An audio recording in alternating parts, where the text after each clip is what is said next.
Good evening, everyone. We have about a minute or so before the meeting is scheduled to start, and now we are at 7 p.m. Good evening, everyone. My name is Dolores Millhouse. I am the chair of the Parent and Community Advisory Council Committee for Prince George's County, and our role is to advise the school board as well as the CEO of schools. So thank you all for coming today. And at this time, Ms. Lopez will do roll call for us. Yes. Reverend Dr. Orlando Jermaine Biego. Mr. Clarence Dixon. Mr. Will Epps. Present. Ms. Etheria Hollinshed. Present. Dr. Sheila Jackson. Present. Ms. Carleta Lundy. Ms. Adrienne Mayo Brown. Ms. Dolores Millhouse. Present. Dr. Sharon Porter. Present. Mr. T. Carter Ross. Here. Ms. Keisha Thurp.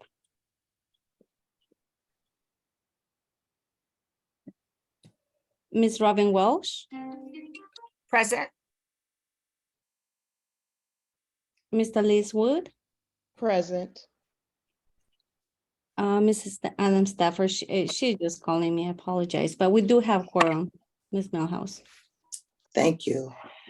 So I want to thank everyone for coming to our March 1st meeting. A great start to Women's History Month.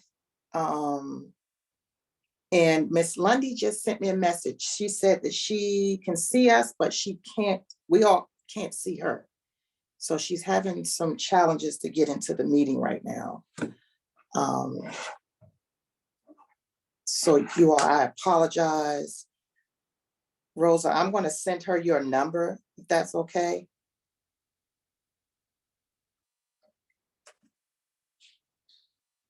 Sorry, Ms. Millhouse, were you saying? Miss Lundy is messaging me. She can't get into the meeting. She can see us, but we can't see her. So I'm thinking that she may have gotten in there as an attendee and not a panelist. Yeah. Yes, okay, so I will try to pull her in as a panelist. Thank you. You're welcome. Thank you, thank you, thank you. You all, I'm sorry, I do apologize. And this is why I keep my phone on.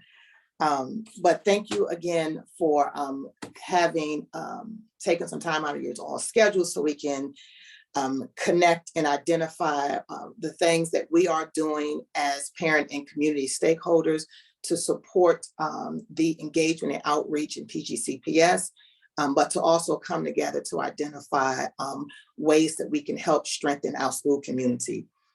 At this time, I want to move into item 1.03, adoption of the meeting agenda for March 1, 2023. Can I get a motion to adopt the meeting agenda for March 1st, 2023? Motion. Have a second? Second. Thank you. All in favor? Aye. Aye. Aye. Aye. Any opposed? Nays? The ayes have it. The meeting agenda has been adopted for March 1st, 2023. Moving into item 1.04, we at this time still don't have the meeting minutes for December 7th, 2022, or the February 1, 2023 meeting minutes to review. And so we will move this to our April meeting in hopes that we will have the information by then. Moving on to item 1.05, the report of board liaison. Is our liaison here? She is trying to log in, Ms. Millhouse. She will be in momentarily. Okay, I'll give her a few seconds.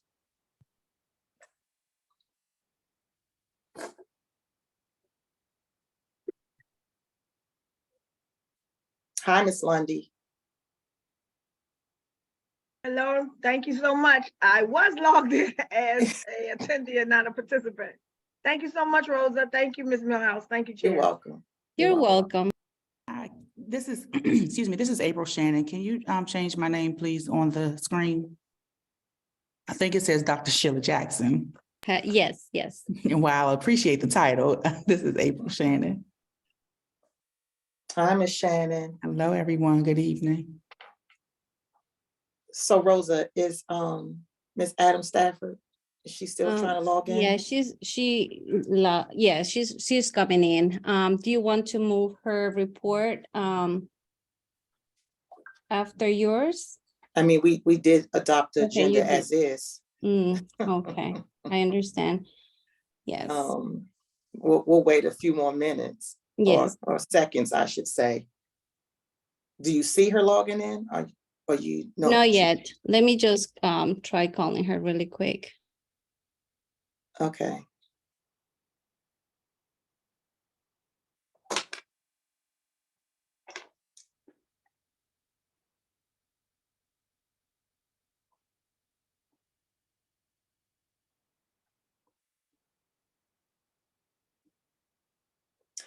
So although we made the motion to adopt the meeting as is, I want to go ahead and move forward with for the sake of time and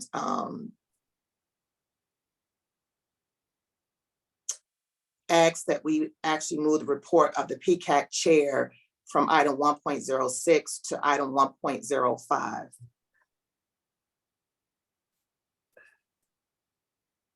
Can I get a motion to accept that? I would move. Yes. The Second. second, Second. all in favor? Aye. Aye. Any opposed? Aye. Does anyone oppose? No. Okay, so we are now accepting the amendment to the agenda to move the report of the PCAC chair to item 1.05 and move the report of the board liaison to item 1.06. And so that being said, my report is very brief. There were a couple of things that I wanted to have done and sent out to you all mid-February. That was at least the primary draft of the biannual report, as well as we had spoke about doing a Google form to help capture what's happening throughout the district. So that way we are not, just spending a lot of time just having to go round robin, unless they're just some hot items that people want to bring forward to everyone else. I was not able to do those items. And so I'm hoping, as you all see down here, that we will have, we have a vacancy for the secretary, that we need some support, because I can't be the chair and do the secretarial duties and do all this other stuff. So Will and I need some help. We appreciate it. But I'm working on it. I will have that out to you all within another week or so. I also wanted to share that I was invited to attend the Prince George's County Regional Association of Student Governments. Their meeting, they have a meeting once a month. The executive board meets twice a month, and they had their general body meeting. And I will say that I was taken aback at the meeting. I was just so excited to see so many student leaders, and they were very determined and focused to make sure that the student voice was heard, but in a way that they identified where there was a problem, but they made sure they coupled that with a solution.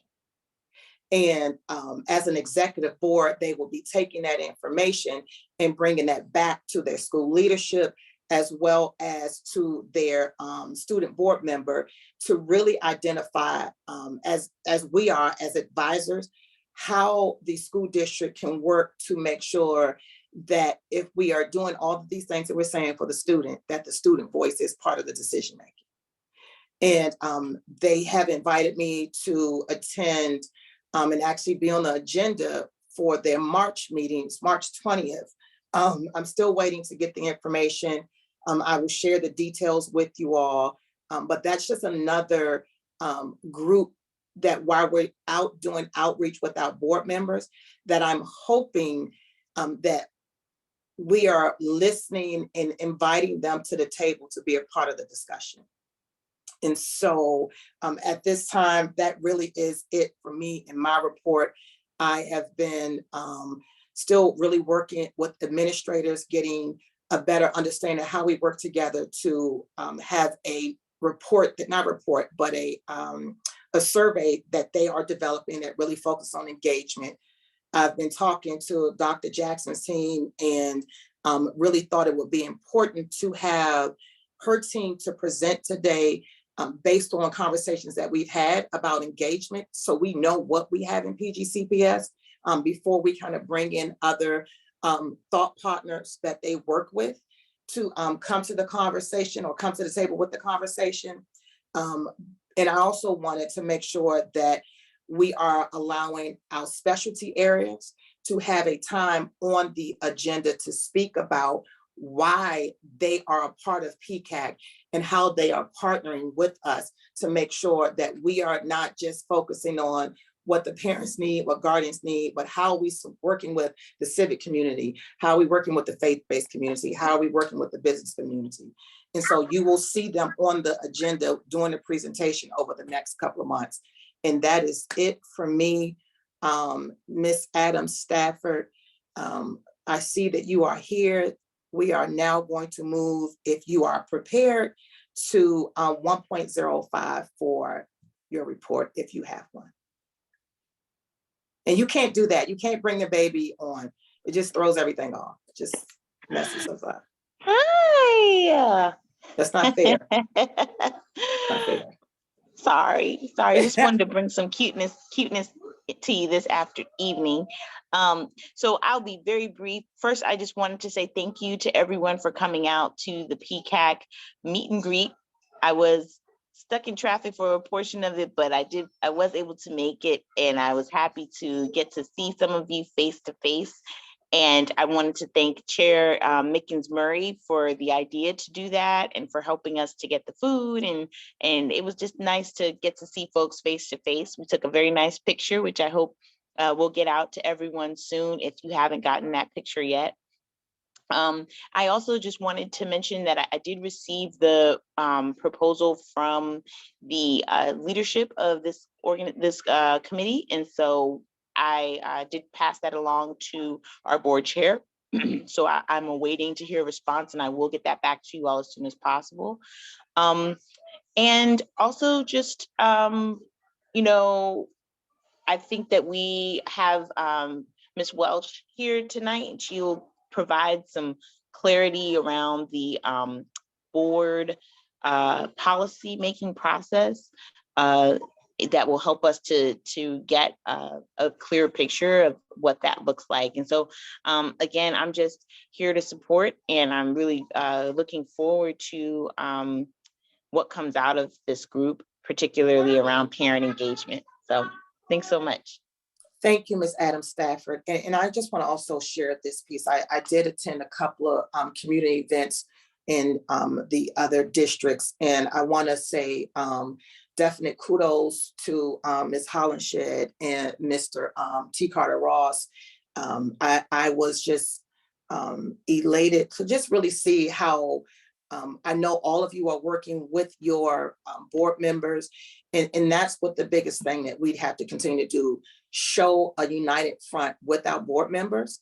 And then as we're out there, when I do this report, it really is just going to be a shell, because I want to ask you all to add in there suggestions, things that you are thinking that we need to make sure that we're advised. So I'm taking first stab, and then you all just get to get in and help make it better with what's also happening across the school district, but that we are sending in a report that says, this is what we are advising you all that we need to focus on, the reason why, and what policies that it aligns with, and maybe some things that are already in place, but how can we make them a little bit more robust in how we engage and make sure that everyone has a voice at the table. So I appreciate it, and I hope that you all are using the tools. I know that Mr. Ross has, he shared the Jumpstart form. And from that, we got some more ideas on how we need to improve that. The mission and vision with the letter that's in the folder. So everything is there that you can begin to share and provide about who we are, what we're doing, our mission and our vision. And then soon we'll also be able to have the report out, and hopefully, we'll have the retreat so we can even have a more robust, final report for the end of the year as we work to go into the next school year. Thank you. So we're now going to move into 1.07, report of the CEO designees. And so Dr. Jackson and Ms. Welsh, if you all could just give high level of what may be happening in your focus areas, or from the focus area of the CEO that we need to know about, that we can share with the community as well. So Dr. Jackson, I'll let you go first. I would like to respectfully ask, since we are presenting it after this portion, that I can build it right into that, because everything that we're going to share is a reflection of our directive from the CEO. So would that be permissible? Yes, it would be. If you can just give us one thing, though, what's the status of the parent leader list? So I was going to present that. It's in the folder tonight. Okay. It is in your PCAC folder. Ms. Lopez has placed it there. So there is a database there that divided by board districts, so that when our members look at it, they can see what is the status of their schools. Okay, that's excellent. Thank you very much. And so Ms. Welsh. Good evening. So I'll talk very briefly about what policies that we've been working on and which ones out on public, just went out for public comment. But then in response to what Board Member Adam Stafford said in terms of providing some guidance in terms of this focus group working with, or task force working with the Policy and Governance Committee, what next steps are, because I do believe there was a question also at the last meeting about that. I'll briefly talk. I know I have like 5 minutes, so I'll talk very quickly. So policy 8100, standing committees and focus work groups, that is now out on public comment. So that is an opportunity for you and people within your district to provide comments. It's that policy specifically is about how the standing committees work, and also how the different focus work groups operate and how they're chosen and everything. So that's out in public comment. And the ones that the committee is currently working on is by law, we were required to have a student sunscreen policy. So we have just voted on that to move that to public comment. So at the next board meeting, that'll show up with a request to go to public comment. Also, do not resuscitate orders was revised, and that one will be going out for public comment also. And the people first language, that is still in the discussion stage. That's policy 0121, but we did have a conversation about it last evening, in fact, because that was when we had the meeting. And then the last policy that we have been working on is policy 5168, which has to do with AEDs, automatic external defibrillators. So those are the policies. But very quickly, the question had been, well, how can the PCAC, when's the role of the PCAC when it's time to give guidance or direction or recommendations, I guess, or advice related to policies? And when you look at, we have a bylaw called 9340, which actually talks about policy development. And in it, there's 3 activities, 3 ways that policies may be developed or revised. And one is the full board, or any board standing committee, or any board authorized focus work group, which would be the PCAC, can make a recommendation. And then the other 2 ways, one has to do with the CEO providing recommendations, and then a board member can write the chair of the Policy Governance Committee as well as the chair of the board and make a recommendation. So that the PCAC can absolutely make recommendations. And the question I think someone asked last time was, well, when does this happen? So in May is when the CEO and the committee members on the Policy and Governance Committee actually provide recommendations, suggestions for what policies that they would like to see worked on for the following year. And then they work actually through May and June and finalize everything by August, so that we have a schedule and a work list for the entire school year. So the peak, this is March, so this is a great opportunity if the PCAC has any recommendations on policies that should be addressed for the upcoming school year, that this would be the time to start working on that, so that it would show up at the time when they're going to be developing their work plan for the year and then the schedule for the year. So it's pretty simple, but it's, we already have been discussing a couple of policies. So this would be the time to, as a committee, that we would then make some final decisions or recommendations for the Policy and Governance Committee. Okay, so Robin, I have a question. Ms. Welsh, I'm sorry. Yes, that's okay. So to make sure that I heard you correctly, you said in May, the recommendations come through. Yes. So what I'm hearing is that we will need to make sure that we have our recommendations in prior to the May board meeting, or is there a different date in May? I would have it in, not the May board meeting, but the May Policy and Governance Committee meeting. So Okay. I would probably be contacting the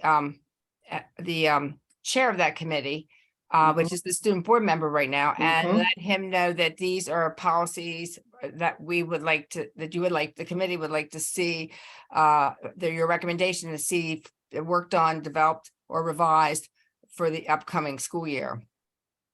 Okay.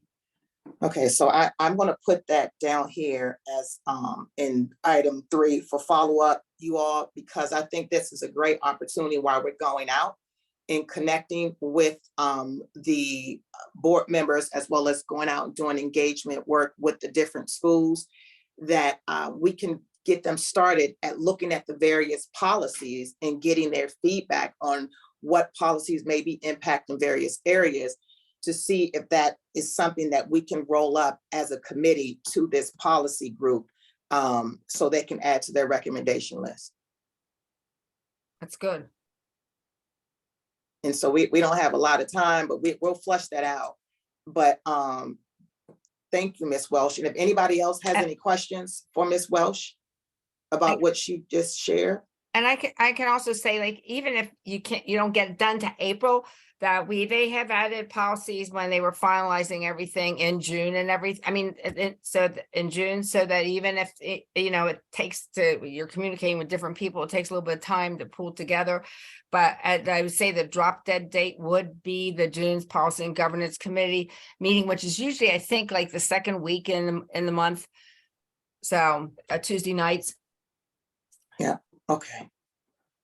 Okay, because we know we're talking about the engagement policies, Right. but there may be other, because there are a lot of policies. And my question is, with policy 9340 and 8100, are there administrative procedures that align with these two No, policies? because these are, so 81, all the 8,000 policies are Board of Education internal policies. Okay, And then 9340 is actually a bylaw, a Board of Education's bylaw. okay. Okay. Okay. Thank you, Ms. Welsh. That was great. Any other questions? No? Okay. Thank and you. so thank you. That concludes the report of the CEO designee. We'll be moving into item 2, discussion and action items. At this time, item 2.01, we have a vacancy for the recording secretary for the PCAC leadership team. So we want to open up at this time. Ms. Lopez, can you make sure we're on target with everything that we're doing? We want to open up the floor right now. If there is anyone who would like to self-nominate, and if you would like me to give you a little bit of background in what the secretary does, it just, take minute meetings, help with the, report, help make some of the, decisions that we're making as it relates to agenda items. And, it's just another individual that's helping carry the weight of us leading and making sure that we all have everything we need as a team. And I'm smiling. I don't see anyone. Don't get too excited, everyone.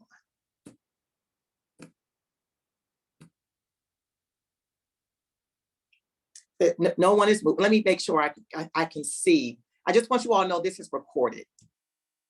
So I'll be able to go back and look at myself talking to the screen and everyone just looking at me.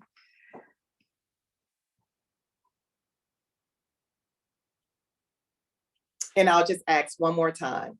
Do we have anyone who would like to self-nominate? I'll go ahead and step in. Amen. And so at this time, Mr. T. Carter Ross, I want to thank you for nominating yourself. And is there a second?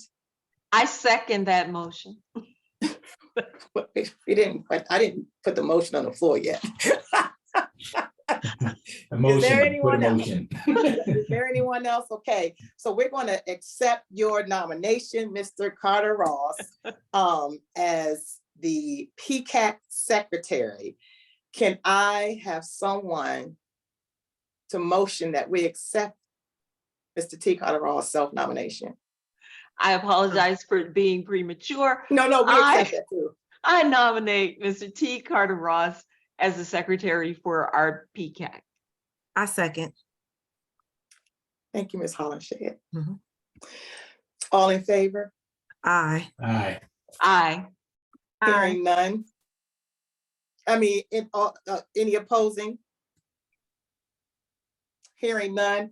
Ms. Lopez, you need me to do roll call on this? Would you like to do roll call on the vote, please? We can do a roll call to be fair. Okay, because I mean, I think we were fine with, hearing none, but, Ms. Lopez, can you please do, and I'm sorry, I'm so excited. But Mr. Carter Ross, you don't have to go backwards. This is just going forward, actually starting in April, since you just came on halfway through the meeting. Thanks. But I do need you to help me with the report. So Sure. thank you. Ms. Lopez, thank you.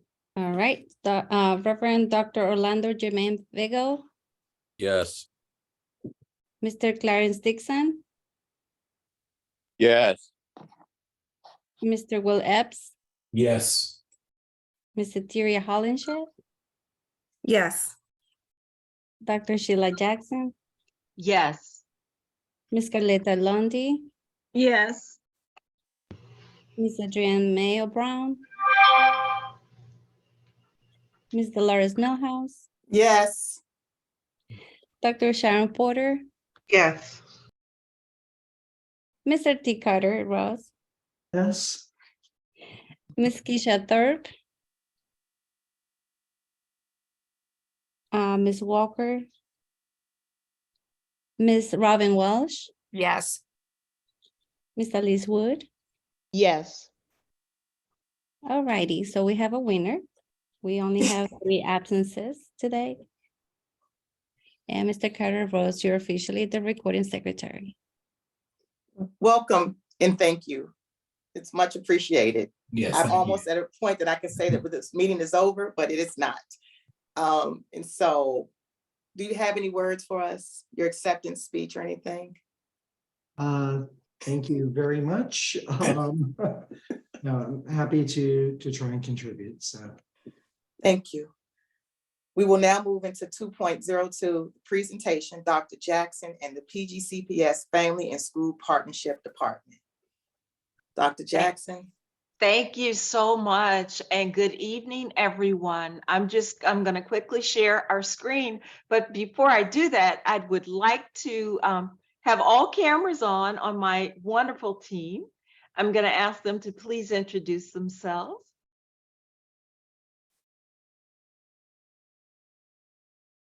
I can go first because I'm unable to cut on my camera, Dr. Jackson. Okay, all right. This is April Shannon, and I am a specialist in the Department of Family and School Partnerships. My focus area is parent leadership. Thank you. Good evening, everyone. My name is Neftali Ortiz, and I'm also a specialist for the Department of Family and School Partnership, and my focus area is diversity. Salutations, everyone. My name is Winsome Falvey, and I am also a specialist in the Department of Family and School Partnership, and my focus area is alumni engagement. So first of all, I'd like to thank my team for being here tonight. And we're going to share a presentation, but however, the presentation is already in your folder, the PCAC folder, and we want to make sure that you get an opportunity to look at it, because I am not going to read slides to you, but we just have a lot that we wanted to share. We're so excited about this opportunity to provide an overview of what the Department of Family and School Partnerships in Prince George's County Public Schools does. We are, like you see, small, but I say mighty, because we serve all 207 schools in Prince George's County Public Schools. We are housed in the Division of School Leadership and Support under Dr. Helen Coley. And we also are very blessed to partner with the Parent Engagement Assistants, and I'll talk a little bit more about them later. But right now we have 85 positions of Parent Engagement Assistants, and I'll tell you a little bit more about them in just a moment. But I'm happy to say that Ms. Rosa Lopez was one of our Parent Engagement Assistants, and so we were happy to see her and to celebrate her moving into this new role. But as a Parent Engagement Assistant, she was one of our outstanding members. So this is our mission. We are really an entity that really started, well, I started the first Department of Family School Partnerships, and I'm getting ready to date myself, back in 2004. So that's about 5 superintendents ago.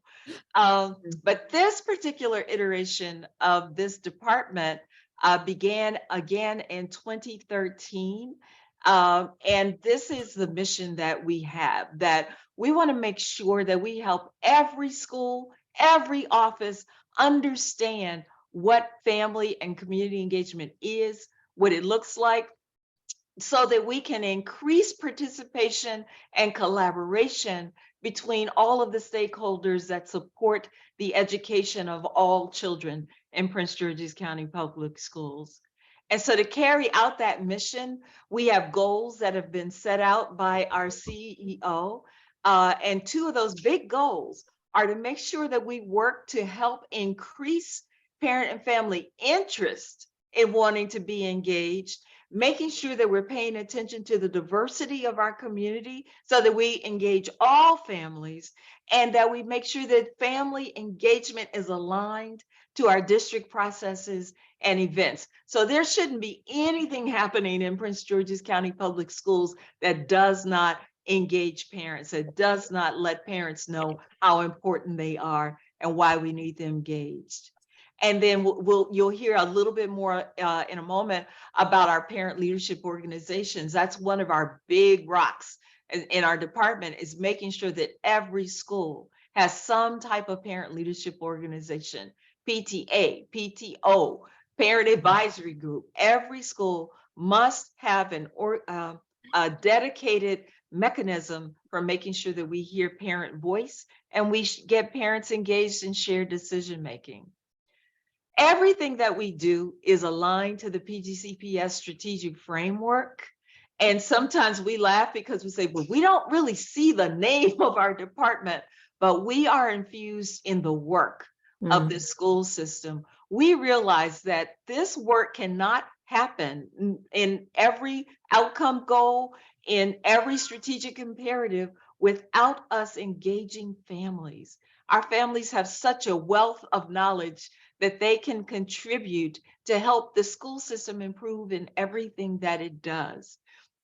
And it's personally for us as a department, a passion that we have to make sure that parents are engaged and that their voice is heard, that parents can see themselves when they see the school system emblems. This is a coherence framework. And when we talk about the whole notions of cultural responsiveness and equity and transformational leadership and everything that we do, we want to make sure that we are focused on that instructional core of the student, the teacher, and the content, making sure that every student can learn and that we provide equitable resources for them. This year, we're doing that work with an intent focus, and that's every office in Prince George's County Public Schools, on improving school climate in all 207 schools, of accelerating student achievement in mathematics, and focusing on social emotional learning and mental health. So for each of those focus areas, I want to engage PCAC to say it would be wonderful for the PCAC to hear from each area in the school system that is taking leadership on those areas that we're all charged to uphold. And Dr. Golson, you all know, is retiring. Many of us are kind of bemoaning the fact that she's reminding us before she leaves that each and every one of us has the power of one. And this is a mantra that she has asked us all to follow and live by this year. The quote from Dr. Benjamin Mays: every one of us, we have 1 minute, and in every minute we can make an impact.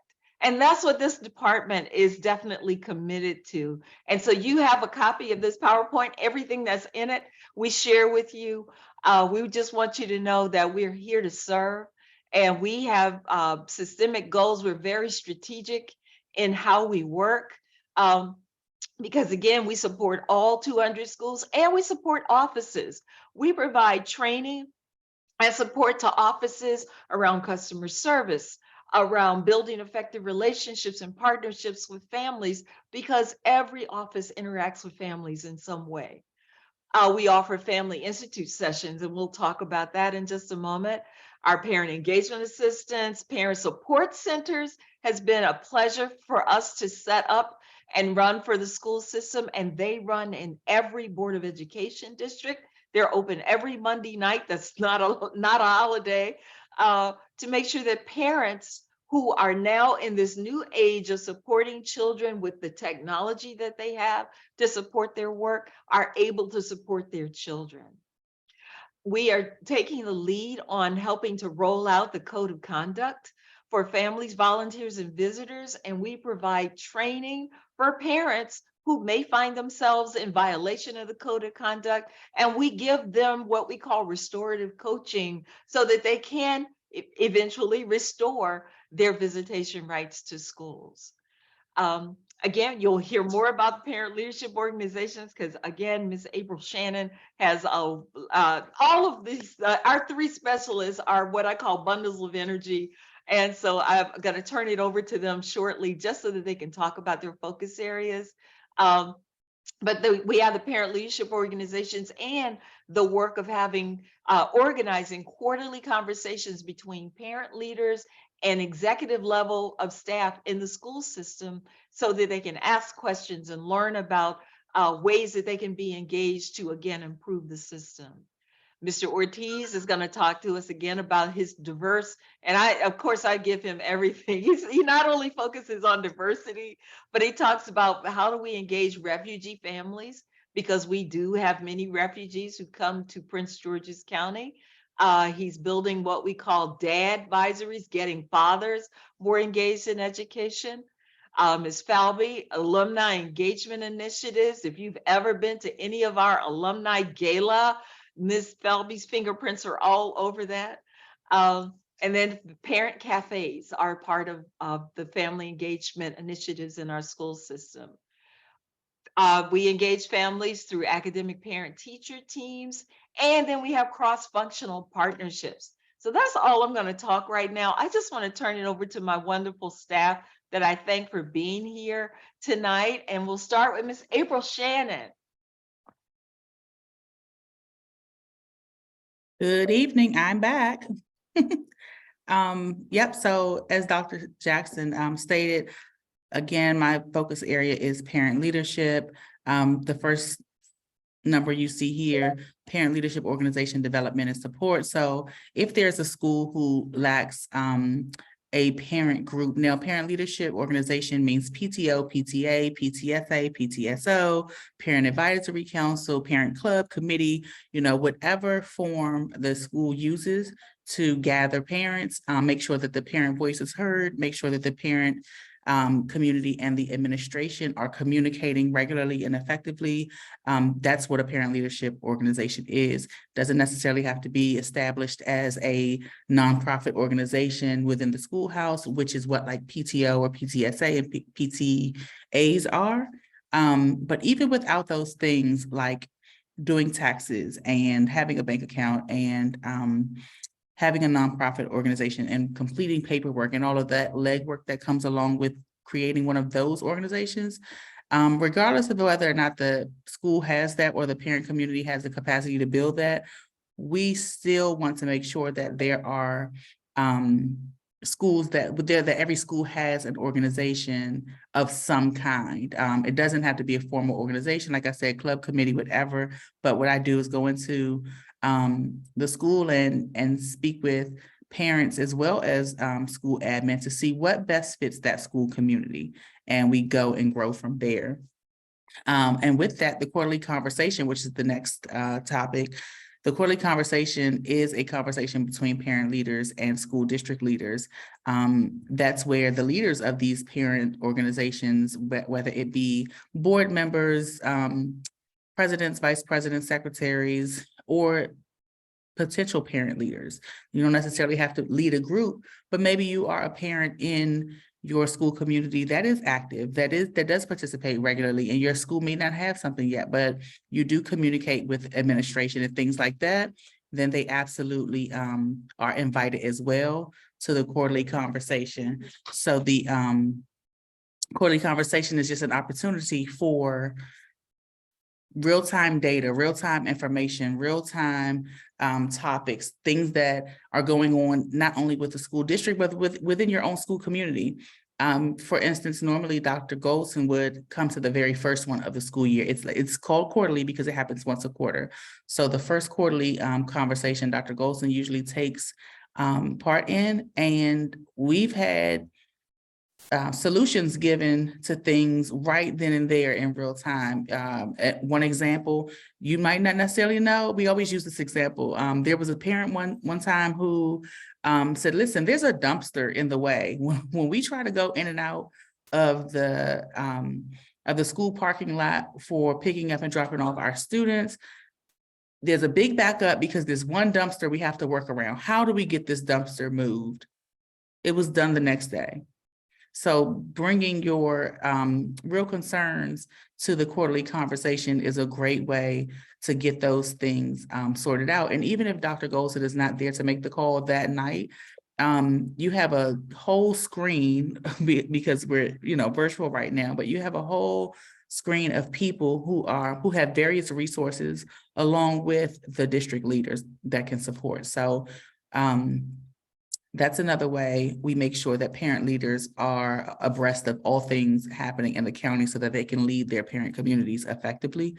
50 plus schools assigned for specialist support. So that support again goes to making sure that schools have what they need as it relates to parent leadership, but also there are PEAs at about 27 to 30 of those schools, and coaching and training PEAs, which are parent engagement assistants, is our task too. And PEAs are in buildings to build the bridge between the school, the community, and the families. So coaching and training them is also a part of what we do. And then managing the Parent Support Center in District 7.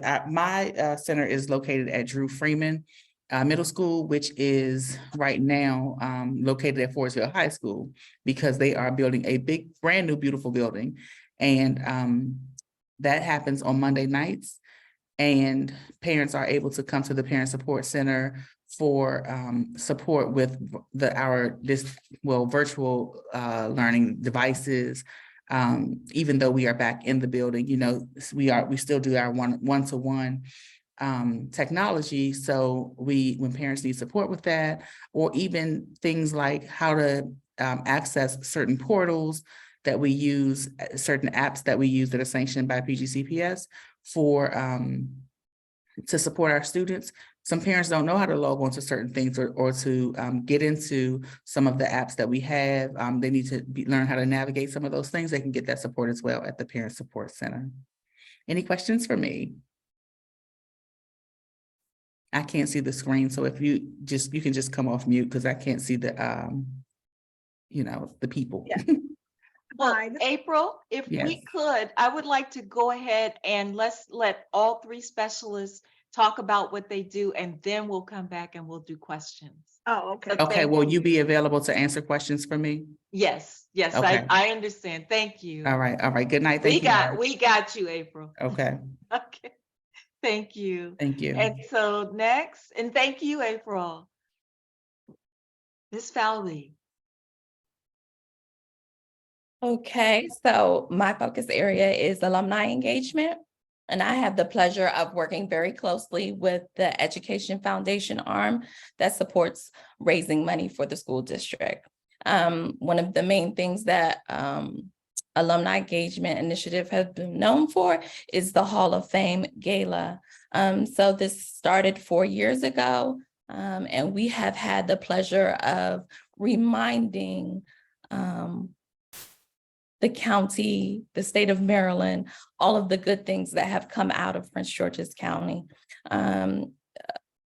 We recognize alumni that in certain areas, so from young leader to public servant to humanity, distinguished humanity, CEO award, distinguished professional, distinguished athlete.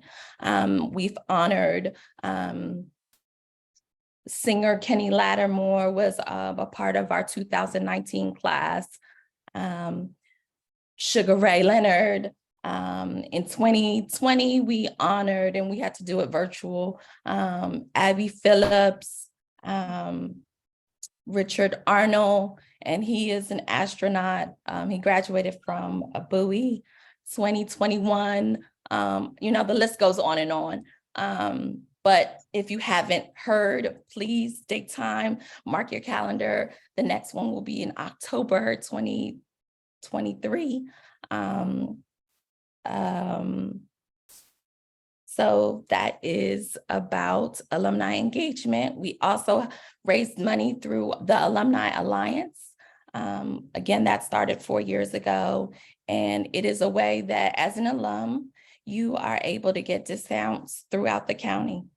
And that is a packet. If you go to the Educational Foundation on our website, you are able to sign up for that. Parent Cafe.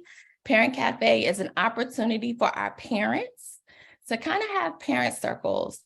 And in this parent circle, they get an opportunity to learn from each other, increase their capacity, relationships, and connect with one another. This started 3 years ago, and we were doing it virtually as well. And we're in the process right now of training more parent engagement assistants in order to have this continue throughout the school year and next school year. And bullet 3 and 4 is the same as April has reviewed, so we don't need to be redundant, but I am in District 2 at Charles Carroll Middle School. Thank you so much, Winsome. Mr. Ortiz. Good evening again, everybody. So my focus area is diversity. And I just want to let you know that Prince George's County is one of the most diverse county in this country. The school system in Prince George's County, as of September 30th, 2022, had 131,146 students. Out of those 131,146 students, 39.2% are Latino, or 51,561 of our students are Latino. Also, out of those 131,000 that we mentioned, 3,577 are Asian. They're either from Afghanistan or other Asian country. So they came here to the United States. So how do we engage those parents in their child education? Because we know that when a parent is involved in their child education, that student is more likely to have a positive attitude towards school, better grades, higher test score. But however, getting involved in their child education begin with understanding how the U.S. school system is structured. In this case, how the Prince George's County public school system is structured. So we have to teach those parents to navigate our school system so that they can have a better understanding of how things work, and they also can be more involved in their child education. So that's my job. That's what I do. Making those parents come to the school system and navigate the right way. So that's diverse. And how do we do that? Well, we do that by having workshop. We do that by going into their home and explaining to them how things work in other ways so that they have the right information so that they can be more involved in the child education. That advisory, you see dad in quotation, it's easy to get mom into school. Most of the parents that come to their child's school are mom. But how can we get our dad into school? I just want to mention some strength of a father presence. They are at lower risk. The child is at lower risk for a host of poor childhood outcome. When the father is present in their child education, infant mortality goes down, is lower birth weight, less injury, less obesity, less teen pregnancy, less alcohol and substance abuse. And that's a big problem right now. Less criminal activity, less suicide. So that diversity, that's an initiative that we're starting to show the father how to get involved in their child education and what's the positive outcome when they get involved. So that's dad in quotation diversity. And this initiative is set to start in middle of April next month. So that's part of my focus area. And like April and Ms. Falby said, yeah, we have a support center that we manage. I'm in District 4, and also like my other fellow specialists, we manage 27 school with PEA. We give them support. That's my focus area. Thank you so much. Thank you so much. Thank you all three specialists for being here. They talked about the parent engagement assistance at this point, and I think I have the number. I keep changing the number. There are 84 presently, 84 different schools across the county and all board districts that have parent engagement assistants that were hired by the school system under the advisement of principals. And so principals supervise them on a daily basis. But our job is to kind of stand them up. We provide them the training, the resources that they need to be able to work daily in the schools and serve the families of their very diverse communities. PEAs provide workshops in their schools at least once a month. They do monthly workshops to make sure that they're sharing important information based upon the needs of their community. They actually, what do you call, I can't think of the word, but find out what are the needs assessments to find out what their communities need. I see Miss Lundy's hand, Miss Lundy and Mr. Epps. So Miss Lundy first. Okay. All right, so I'm gonna work my way back. Mr. Ortiz, I wanted to ask you, you didn't name your school. That's my first question. What school are you in? So I work for the Department of Family School Partnership. No, what center? Because the other lady said the schools, he's not in a school. Okay, thank you. No, he So is he's at Port Town. Port Towns. Oh, for the center. You mean for the Yeah. center? Yeah. Port You're at Staff. Port Towns Elementary. You're in my neighborhood in Bladensburg. Yes, ma'am. All right, I definitely need to talk with you. Okay, my next thing is, I don't know if you have ever visited the International High School of Langley Park. They have a very diverse student population. Are you familiar with that school? Yes, I do visit that school. I was just in there a couple of months ago, talking to Okay, the fabulous. PEA there. Mhm. Okay, wonderful. All right, and my next question is for the Alumni Engagement Initiative. First of all, you're doing some great stuff. I mean, this is so wonderful for the parents who are going to come back and listen to the rebroadcast. A lot of great things I didn't even know about. Seeing that I have 2 adult children who graduated when they were young or whatever, from Prince George's County Public Schools, and I'm definitely going to be sharing stuff with them. So anyway, with respect to the Hall of Fame Gala, how do you receive recommendations and suggestions for those persons to be honored? That's my first question. Yes, so I would say we give out the nomination packet in August. And from August till around September, the deadline, of course, is on the paperwork. You're able to submit your nominations. The nominations go to whom? The alumni committee, The applications go to the alumni committee. Mhm. the alumni committee. Yes. So when you say that, are you talking about all the alumni for the school or just a certain board of people? It's only a certain board of people. Oh, interesting. Okay, that's another situation offline. Okay, so then my other thing, so I couldn't make a nomination. Yes, you might not- can. Yes, we accept all nominations. And then based on the category that you're suggesting, and then the alumni committee would decide on who would get honored that year.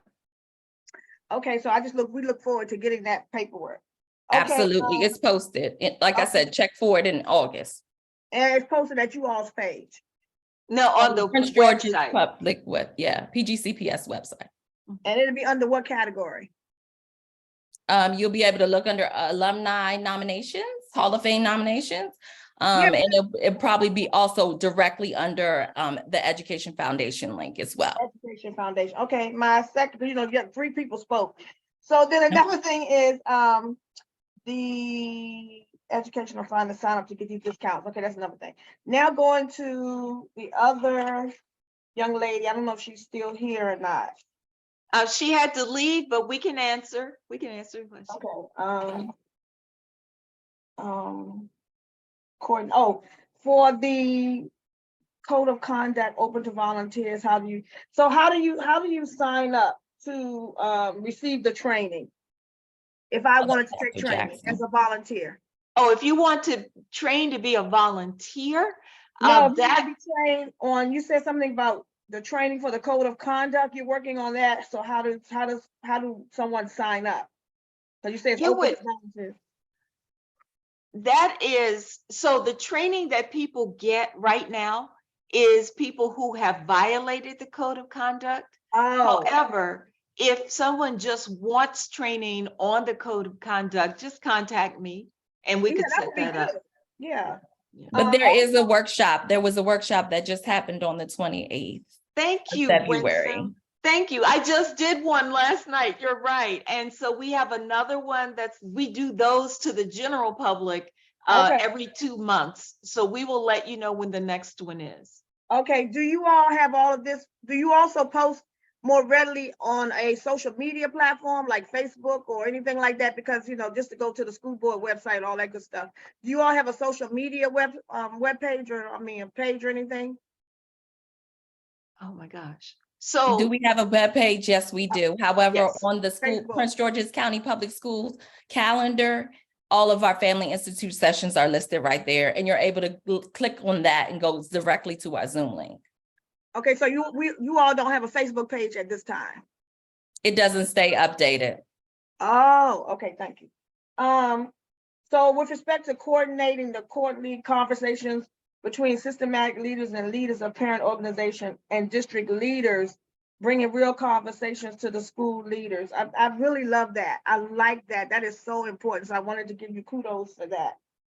So that's all my questions. I'll open the floor for others. thank you. And we will make sure that you all are invited to our next quarterly conversations. And one thing Ms. Shannon didn't get to talk about, you'll get invitations to April 29th. We have a parent leader mini conference that will be happening. That's a Saturday. And we will share information with you about that as well. Thank you, Mr. Epps. Good evening, everybody. First, Dr. Sheila Jackson and your team, Mr. Ortiz and Ms. Falvey. This is wonderful information. A lot of new information for me, as well as a parent. I'm not saying I even know that much. This is my portion of really getting involved to find out where, where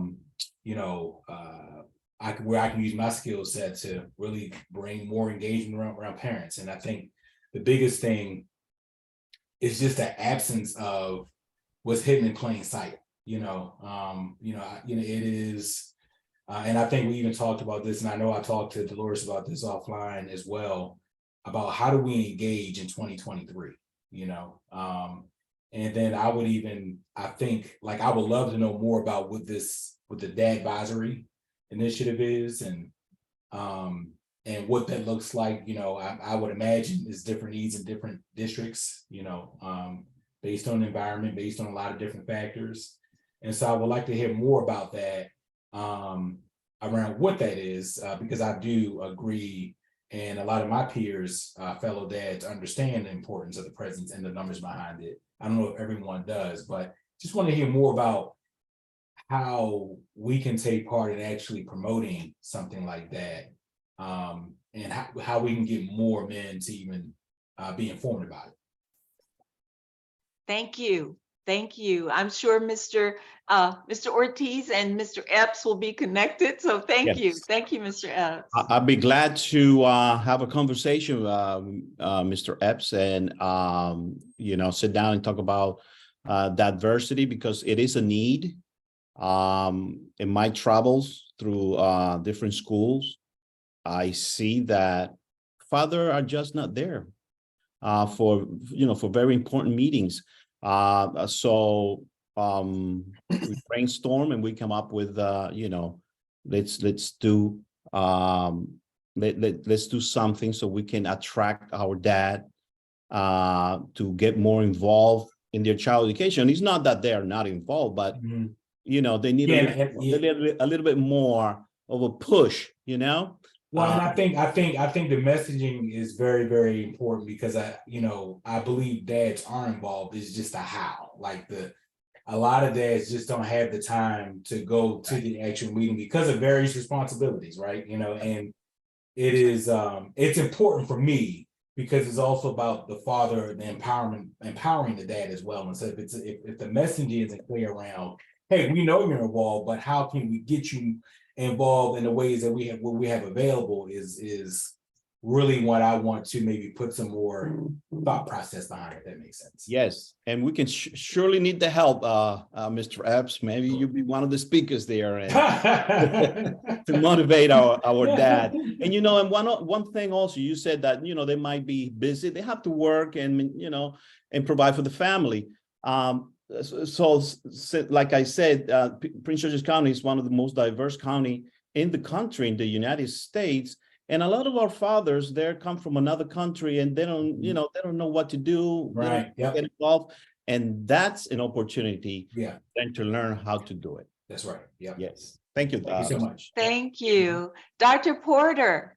Hi, yes. With the parent engagement assistants, how are they chosen for the schools, or how are schools chosen to So- receive them? At this point, under Dr. Maxwell, we were given a big infusion of funding, and he put out to principals, would you like this position at your school? And so the first principals who responded were the ones who were able to get it before the funding ran out. Since that time, and so that was like 2014. Since 2014, schools have used their student-based budget to purchase that position. And we work with any school that wants a parent engagement assistant we have the job description, we help them with HR to set up their screening. And then once the principal makes that selection of that person, we do all the training and support to make sure that they're successful in the school. So again, sometimes it's hard. We don't always fund what's so important for the entire district. But if your school is not one of those that got in early and you still want one, please let's talk about it and let's find a way to make that happen. Thank you. Okay, thank you. Miss Adam Stafford. All right, this was just such an awesome presentation. Thank you so much, Dr. Jackson, Mr. Ortiz, and Ms. Falby. 1 second, please. You have to wait a second. That was interesting about the parent engagement assistance in that position. I'd like to learn more about sort of like the cost for the PEAs and how that interplays with the community school coordinators. It seems to me like this is a position every school needs, just the value that they bring. So I'd love to just learn more. Another question that I had, I believe it was Miss Shannon. Yeah, Miss Shannon. She talked a bit about some of the barriers to schools setting up PTSAs. And I know that at the state level, there have been some challenges and some of the resources you all provide. And I'm wondering how the board can support that work of, helping people, get access to the resources they need to start PTAs. And, if you could, and maybe not at tonight's meeting, but in the future, if we could just get more information about how do schools set these groups up, given, some of the challenges that we're facing at the state level. And because I do think it can be an equity challenge, as she was saying, if you don't, have the time to set up the tax structure and the bank account and all those things, it just seems like something that maybe the district can provide some more support with, or at least board members can provide some support with. For Mr. Ortiz, I wanted to see if you had heard of this organization out of Suitland. I believe they're called 100 Fathers, Inc. I just recently met one of their leaders, and they are just such a dynamic group that, is really trying to do some of the same work that you're doing. And I certainly would love to pass along their information to you and Vice Chair Epps, if that's something you all be interested in. Yes, ma'am. Yes, I'll share that information. But again, it's just really great to hear. And I'm one last thing, the code of conduct. My question around that was, I know that you mentioned that you all are doing this sort of as like a corrective action when people violate that code of conduct, but are there any like preventative sort of resources that parents have access to, or that schools give to parents, like at the beginning of the year, like, please sign this code of conduct for parents, or watch this video, just as like a preventative step or preemptive step, so people can know this information? Because I have heard from some principals that they really would like parents to, review that code of conduct, because they've had some incidents that maybe could have been prevented. So thank you so much for that. One of the things that we did when we rolled out the parent code of conduct is we had community meetings. We talked to principals at principal meetings, went through it's an actual booklet on the school system website. And it's in English, Spanish, and French.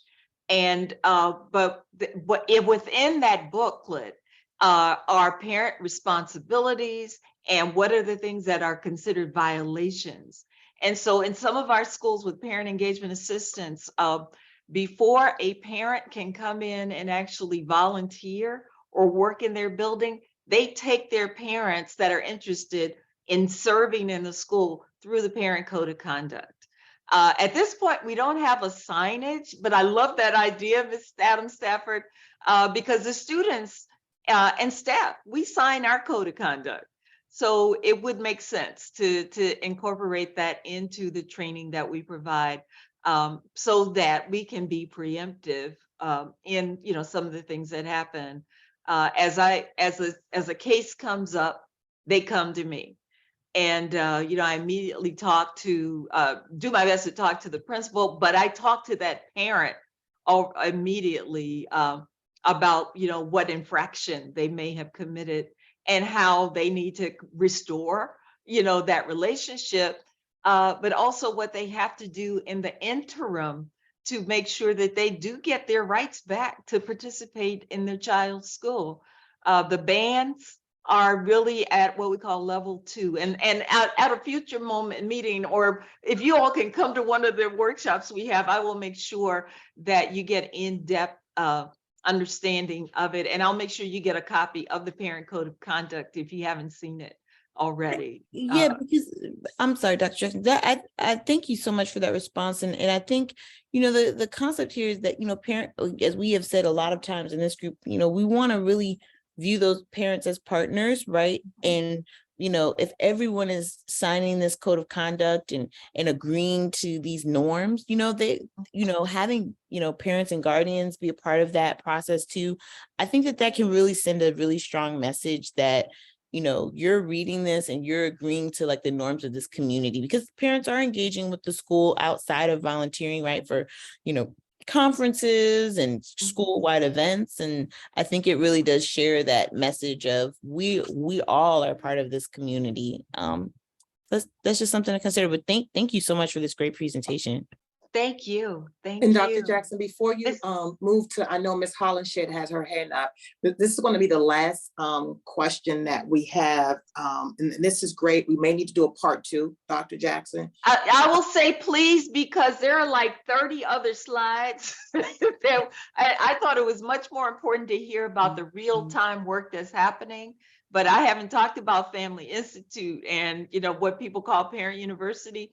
We are robust in our Family Institute. We'll save that to another time. Well, I mean, we can put you on the agenda because I think this is some great information that we can take and share. But I do want to let Ms. Hollenshed speak because we were supposed to get into Ms. Lundy, giving us a quick snippet of why it's important for us to partner with her.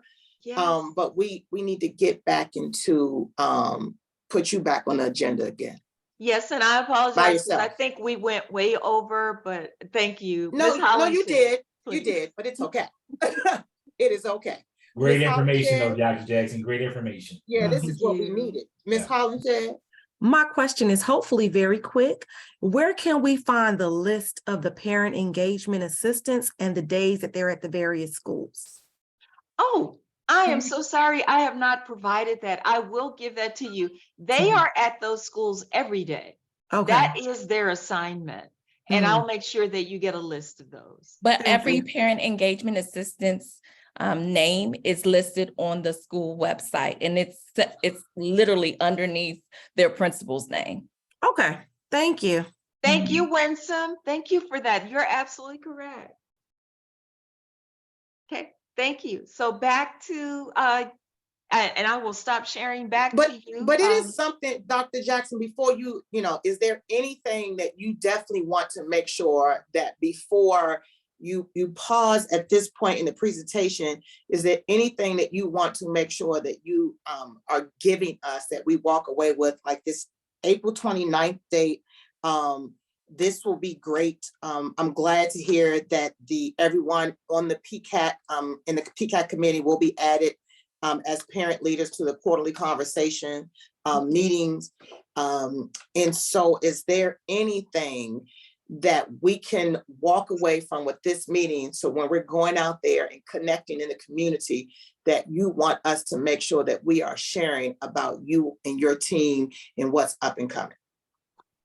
We have coming up on March 9th, our next Family Institute, and their sessions are virtual right now, but this one, every one of them that we offer are designed to give parents resources. And this one is going to be focused on helping families improve their financial literacy. You know, it's pre-tax time. And we have a guest speaker coming from Prince George's Community College, who's going to talk with parents about what are some of the ways that all of us can be better stewards of our finances and our families, and help our children learn how to do that as well. And so if you could stay tuned to any Family Institute sessions that we offer, and we will make sure that you all receive the flyers when they come out. Just, you know, share that in your community, because there are always things that are out there that can help build parent capacity to not only be better parents, but be better partners in the school system. So thank you. Thank you all so much for this opportunity to share with you. And yes, I'll be back, because I tell you, you have my slideshow. You'll see the rest of it. But thank you. Well, I think we're okay for putting you back on the agenda, Okay. you know, for next month, if everybody's okay with that, right? So this was some great information, and I do appreciate you, Dr. Jackson. And we're going to close this segment out for the presentation, and we're going to move into item 2.03, Power of Civic Community. Ms. Lundy. Yes, thank you so much, Chair Millhouse. And again, that was beautiful, very informative, very informative, and do come back. So the power of civic community. So not only is this information, that the brief information I'm about to share, important for our hearing, but also important for our parents and other stakeholders as they go back and listen to the rebroadcast of this. So I wanted you all to consider this. Civic power is the capacity of individuals and groups to organize and effect change. And so how have I been doing that? And how would I ask that you would support me in doing this? Primarily through focusing on policy rather than politics.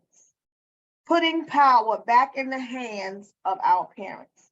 We all know that decisions about our schools and students are made in the boardroom in Annapolis, at the local level, at the county level, and state level, etc.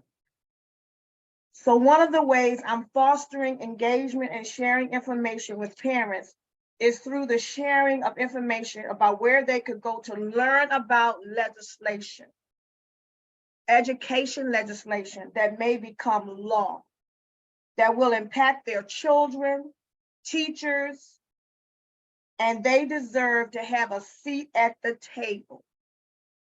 I do this through, and I'm singing the praises of this community engagement network. It's called Nextdoor. And it's a network of individuals and groups who are engaging one another. So for example, at this page, my page is called Prince George's County Parents for Education. The page is called Prince George's County Parents for Education. And it's for engaging them and informing them civically. So posted at this page is information about the Board of Education, their hearings, information about PCAC, what we're doing. I rebroadcast our meetings here. I share information about groups such as the Clarion Call that I shared with you all some time ago. This is an organization that has relationships with parents who want their students to become better readers and to be reading on the current school grade level. I share information about the Prince George's County's House delegation, about their education committee. Just recently, during the hearing, during the late file bills, they were talking about, which we know is what's going on right now, the selection of our new CEO. And even whether we're gonna be calling it that position a CEO, maybe gonna be going back to superintendent, that 2014 years. Okay, when Dr. Maxwell, I think it's Maxwell, right? School board person was there. And so that was a very robust meeting. And so at the House delegation level, this is the committee level where these bodies of these delegates and people come together and they talk about legislation they're going to put forth and make recommendations to go before Annapolis, to those, to the senators and delegates and people there. And so I also share, I'm also, to wrap up, I'm also wanting to do as a part of a resource guide that helps parents know how to testify before these hearings. When they go to, if they have to go to Annapolis, or if they want to go and testify virtually before the Prince George's County House of Delegation. And so basically this will be a resource guide to prepare district residents to give official testimony. This document will be designed to support you in preparing to testify before public officials or other groups, to advocate for a policy, even before our own school board, to advocate for a policy, a rule, or a change or legislation, to share their perspective on a relevant issue. Using this document will help them in putting together an effective written and or oral testimony. Because one of the reasons why perhaps many of our parents do not come out to these to our school board hearings or to testify or what have you, maybe there's a fear level there. Who knows? I don't know if we've ever surveyed anyone to ask them, well, why aren't you attending these meetings? Because sometimes you see these people, they're so eloquently giving their testimony. Well, I can't do that. Well, yes, you can. Because there are guides and tools out there. And so part of my responsibility, I see also, to engage on the outside is to help them to be prepared, to be able to testify. So also I'm partnering with, as you know, Kaisha Thorpe, Ms. Thorpe, who is a teacher at the International High School of Langley Park. We did meet on Saturday. I don't believe that she's in the room right now. And so we did send out letters to 4 of our local schools here in the Bladensburg community area. We're trying to connect with them. And that's one of the questions I wanted to get back to Dr. Jackson, to talk more about responsiveness. But that's on another day when you come back. Give us some guidelines and some helpful tips on how we can engage to get feedback back, to get the feedback. So that's my presentation on civic and community. It's very important. Not only we talk about civic from the point of the civic organizations, but how they need to be engaged from a standpoint of learning how to testify on certain legislation that's going to affect them, their children, teachers, and the whole school system. In fact, just like I just said, this very important decision about our next CEO and how should we go about selecting that person. You know, should we have more input from the community, from stakeholders? And so that legislation has come forth. And so parents are testifying, some parents are doing it, are coming forth about it. But I also submitted written testimony on that myself. So I'm not only talking about this, I'm practicing what I'm preaching. All right, so thank you so much for this time and sharing. Thank you, Ms. Lundy. Does anyone have any questions for Ms. Lundy? I just want to add, Ms. Lundy and I text a lot. and we share a lot of information back and forth, especially when the recent late file bills were sent out. And this is when my wheels and my brain just began to turn, because it was like, do people, I mean, it's a lot. There are so many things that are happening in our county as a whole. And when Ms. Welsh had mentioned that, you know, she will be following a lot of bills that impact, you know, the school district, right? And I was just like, okay, that's a great idea. If she's doing that, and she can share bills with us, we can share it with the parents. You know, my wheels got to turning, and the same thing with Ms. Lundy. You know, this is what she is doing pretty much all day. When I am getting this stuff, it's hitting my inbox with 50 other emails that I may get within that 1 hour. And so I know there were about maybe what, five or six bills. There were three, the Prince George's County Board of Education, school system revisions, local public education, no, public campaigning financing, one that went out, and that was PG 502-23. Then there was PG 501-23, which was the Prince George's County Public Schools Office of Integrity and Compliance Establishment. And then the one that Ms. Lundy spoke about for the selection of the search committee requirements for the Chief Executive Officer of Public School System, PG 503-23. And I can say between the three of those bills, it was about maybe 30 or so pages of reading to do. And let's be honest, everybody doesn't have the time to do that. And so with the civic community being a branch of or a part of the PCAC committee, it's sometimes helpful when someone else who is doing this day in and day out could say to us, hey, you all, you need to reach out to your parent community because this bill that they're proposing is going to impact us XYZ way. You know, here's a template to identify if you're for or against. You know, they can just add their name and move forward with it. But we got to simplify what we're sending people. It's a lot of information that we're getting inundated with every single day. But how do we as the PCAC work and collaborate to make sure that the specialty areas that we're in, that we allow that person to kind of usher information to us that's compact, that we can then usher to the next group that really kind of helps them to be better informed about what's happening. So Ms. Lundy, I appreciate you taking the time to share, and I definitely don't have any questions because I talk to you a lot. and so I do appreciate the work you're doing, as well as getting out and, you know, hitting the pavement, you know, thank you, because that takes a lot of capacity to do as well. Yeah, our legislators, they listen to us.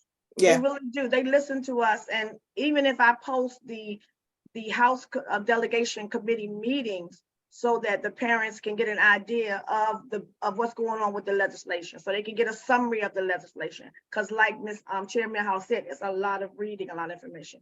But I do see two hands here. Okay, Ms. Adams Stafford. I don't know which order, Ms. Adams Stafford, and then Dr. Jackson. Yes, I just wanted to say, excuse me, Ms. Lundy, this is so excellent. This is really what it means to democratize processes.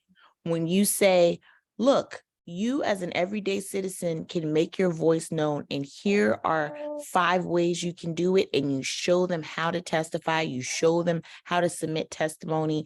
That is awesome. And I'm just so thankful for the work you're doing and making this more accessible to families, because we have to raise our voices as community members. You know, that's one of the biggest things I've realized about parents, you know, just not realizing that they can raise their voice in so many different ways. And so having that document, I think, will be super helpful. Correct me here, Mr. Ross, I know my colleague was mentioning you all are doing something in your district on sharing with people how to testify on policies, or showing them where to get that information. I think that's wonderful. And so I just hope that we can get that document out. And you're right, you know, parents need to understand how to engage civically, and this is a step in that direction. Thank you so much. And Mr. Ortiz, I wanted to note that Mr. Thomas from 100 Fathers is here in the attendees section, so to connect around the Father Initiative. Okay, if we can connect, that'll be great. And let me do a follow-up. I am tweaking. I found an excellent document. So I'm tweaking it to make it fit for Prince George's County. And I'll work with Ms. Millhouse on that because I know she's good with that, to be my editor. Thank you. Thank you, Ms. Lundy. Dr. Jackson. I just wanted to weigh in and thank Ms. Lundy. That is truly an example of what we call servant leadership. You are preparing and paving the way to help other parents, be empowered and to really step forward. So thank you. Thank you for that work. My team and I would like to know if you could, and maybe you can just email it to me, the other schools that you said you have worked with in Bladensburg, because we want to be able to follow up and help you make sure that, you do get responses. Thank you. So I definitely will send you those 4 emails. I'll CC you on those 4 emails we sent out already. Thank you. Thank you so much. All right. Thank you, and I appreciate you. And then Ms. Lundy and I also spoke because in the PGRAS group, a lot of the students are lobbyists. And so, when you have a 16 and 17-year-old that are lobbying down in Annapolis for bills to be in place, that's another extension of teachers who can actually teach some of the older people in their lives. And so we can kind of reverse the role of instead of the child being the student, that they actually become the teacher. And so I just want to make sure that we are building capacity with the resources that we have. And that's why I definitely wanted Ms. Lundy, to come and speak to us, because I know how I have been utilizing her. And like, Ms. Lundy, did you see this? Like, what's your thoughts? And she's been sharing stuff with me that I think that we, as we were trying to kind of flush things out, that we're sharing it with you all. And as she works on information, that we're willing to help her get the word out and make sure that and I'll take this from Will, we just got to make it simple. We got to simplify how we're getting the information to people.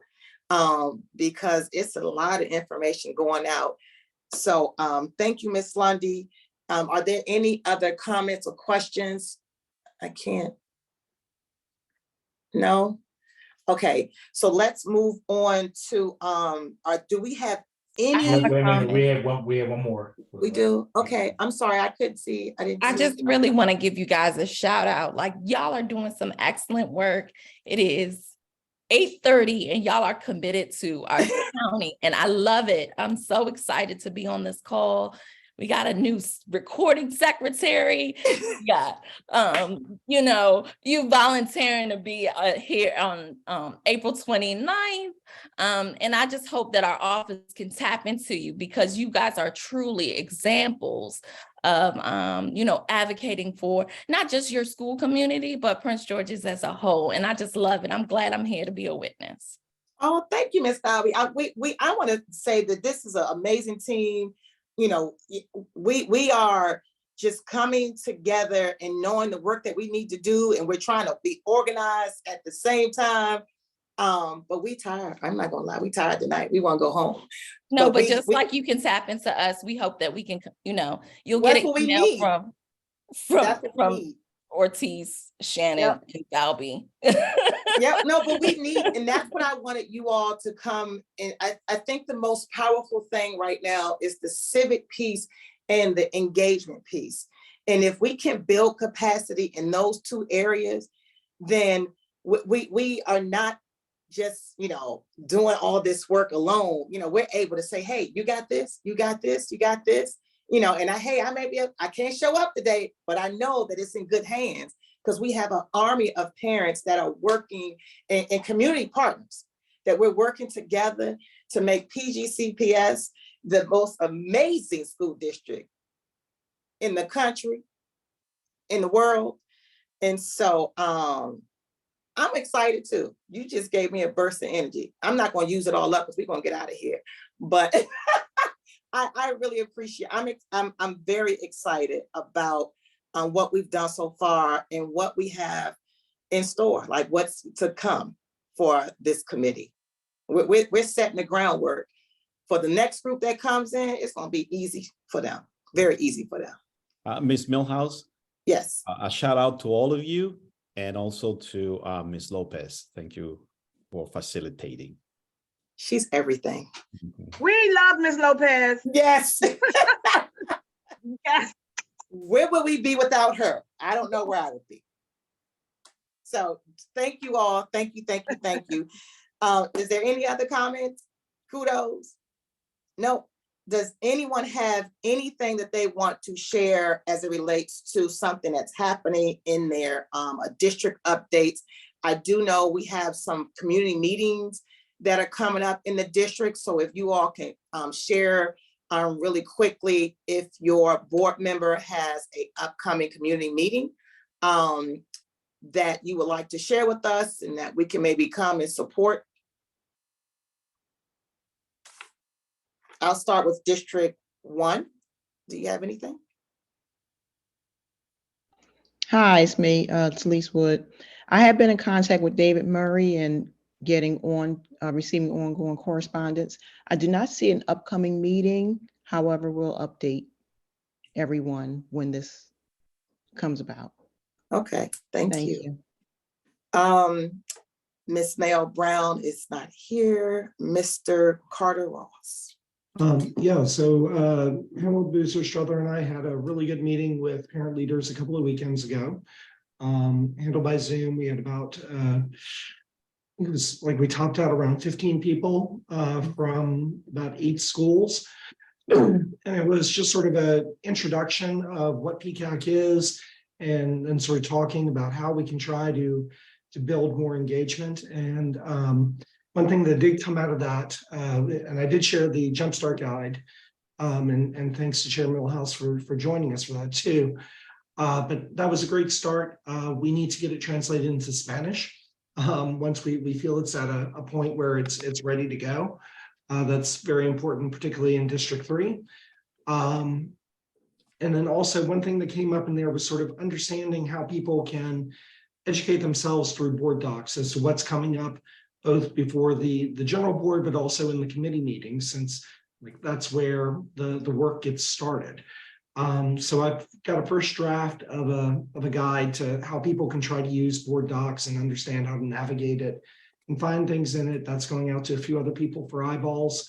But be glad to share it with the rest of PCAC as soon as I've been told that I didn't forget anything yet. So thank you. We're planning another meeting for April. It doesn't look like March is going to work out well, but we're getting some dates together for a similar meeting in April, and hopefully we'll be able to get more people involved. Okay, thank you so much. Ms. Thorpe, District 4. Do you have anything? Well, I don't know if Ms. Thorpe is on, but I did. No, I didn't. She texted me. She said that I believe she did attend our District 4 meeting. I wasn't able to attend because I had a family engagement with my husband, but she had an emergency.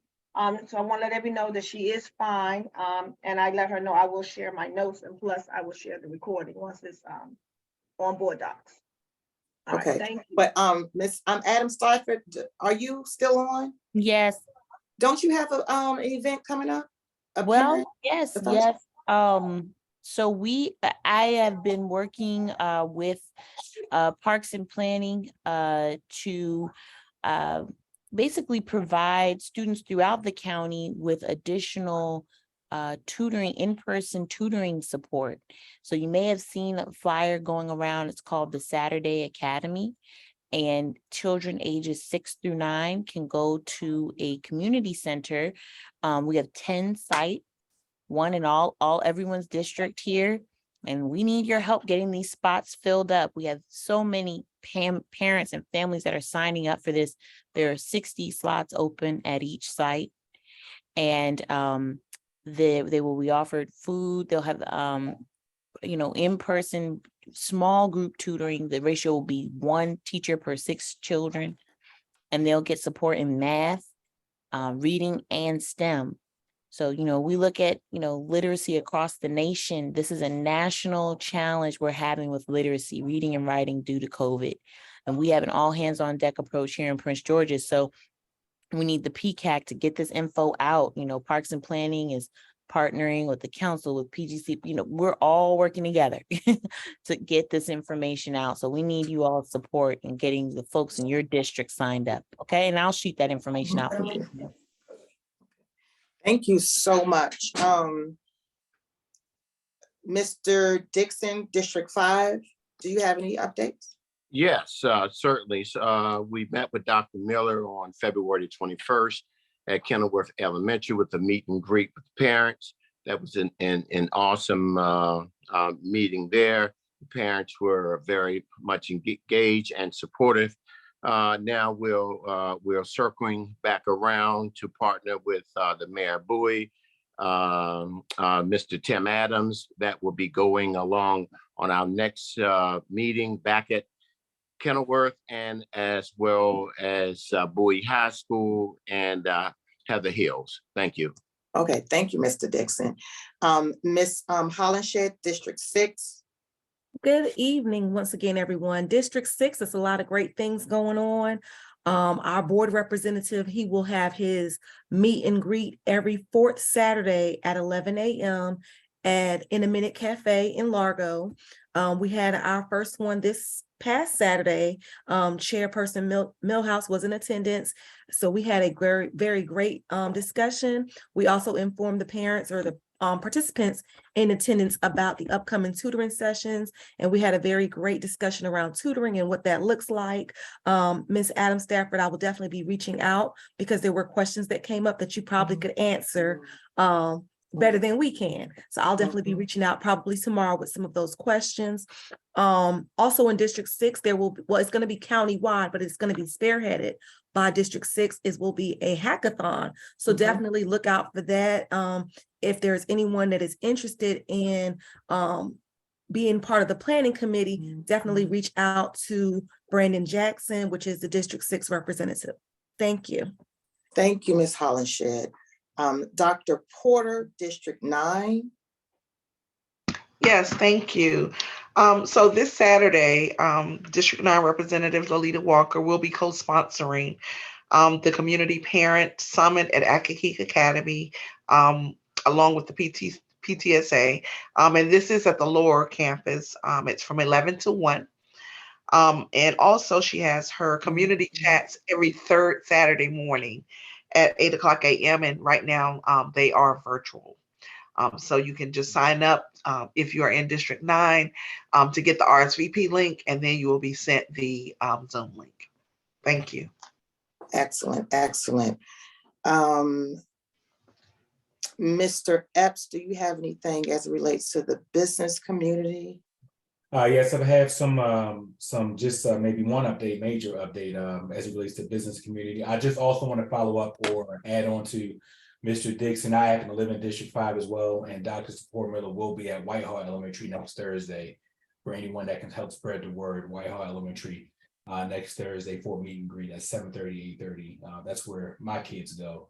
As it relates to the business community, so Wes Moore, our wonderful new governor, it has a lot of initiative for making sure that the MBE program in this entire state is ran correctly. The overall goal for MBE participation is 29%, and the state of Maryland only hit 5% of that. And who's really carrying that is Prince George's County.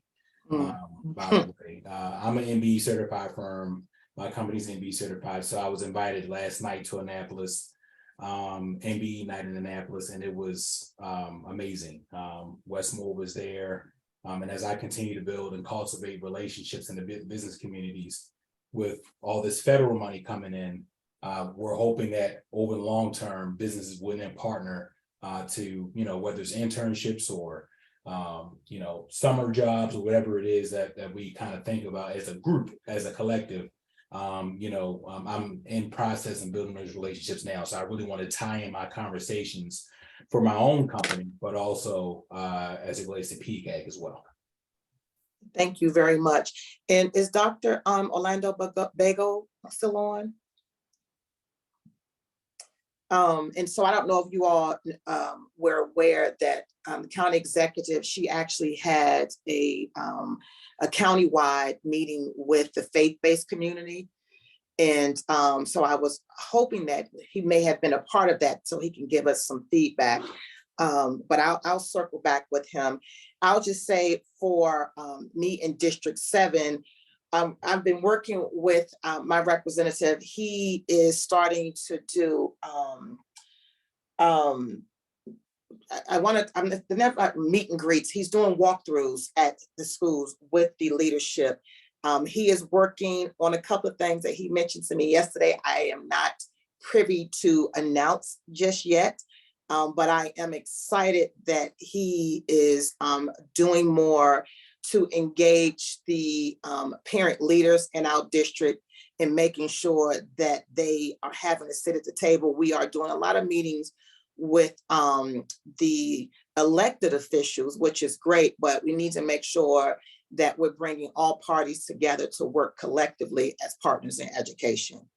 And so me also as the chair, I'm working to make sure that people know who we are, partnering with the Mr. Moody, who is the coordinator for the PGRAS group, the student body group, meeting with administrators to continue our conversation with the survey, as well as meeting with board members, because I know that we've spoken a lot about PCAC has no money, you know, so we can't really do these websites and do all these great things in communication. And so there needs to be some line item that supports the work that we're doing so we can have some type of administrative support versus working Ms. Lopez to death with the 20 other items that she has to do. But we need to be able to have something that has some outreach, because once we leave, we don't want everything connected to our personal accounts. We don't want that. We want continuity for the group. And so there needs to be a mailbox and resources and stuff that stay with the committee, no matter who's sitting in the seat. And so I'm really big on not trying to connect stuff to me personally, because this has nothing to do with me, because once I'm out of the seat, I want the next person to come in so we can do a warm transfer and then they get to do the work. So Ms. Adams Stafford, I know you're still working on some stuff. So I just gave you all district level as well as the what I'm doing as the chair. But that's all I have. Ms. Lundy, I know I didn't say civic, but I know you spoke, but do you have anything that you wanted to add? Did you miss anything?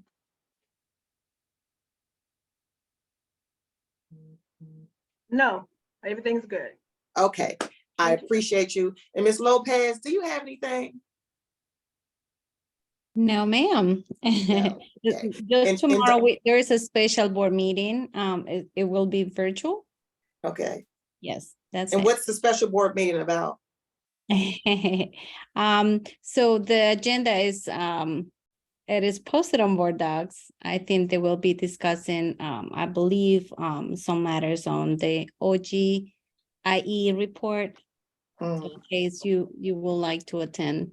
Yes. it will Yes. Thank you for that. And I know Dr. Jackson is Ms. Welsh. You all had your CEO reports, and so you all are covered in that. So I am going to move on to the next item, which is to item 3, follow-up and next steps. Follow-up would be to make sure that I have a draft to you all within the next couple of weeks. I did want to just add again that policy 9340, as it relates to policy development, pull it up, read it. So while you are all out and engaging, that you can have a conversation with the parent body, the community, letting them know that their voices matter.